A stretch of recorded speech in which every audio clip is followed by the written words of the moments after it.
IT की तहकीकाती wing Hyderabad unit ने मंगल को शहर हैदराबाद के 3 मशहूर तरीन बिरयानी रेस्टोरेंट्स चाइनीज पर बड़े पैमाने पर टैक्स चोरी के शुबे में तलाशी ली।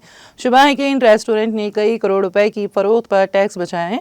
आईटी की टीमों ने इन सरकर्दा रेस्टोरेंट से मुताल्लिक दफातर और उनके अहदेदारों की रिहाइश गाहों पर छापे मारे।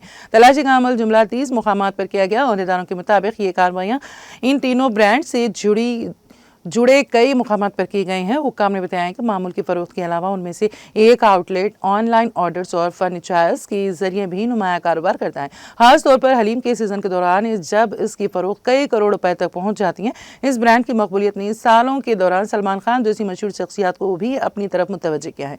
और इदारों ने इशारा दिया है कि एक और रेस्टोरेंट बड़े फूड एग्रीगेटर प्लेटफॉर्म्स पर भी एक अहम मुकाम रखता है। तहकीकाती टीमों ने टैक्स चोरी की जांच के हिस्से के तौर पर माली रिकॉर्ड्स, ब्रांच के हिसाब से लेन देन और दीगर दस्तावेजात का जायजा लिया।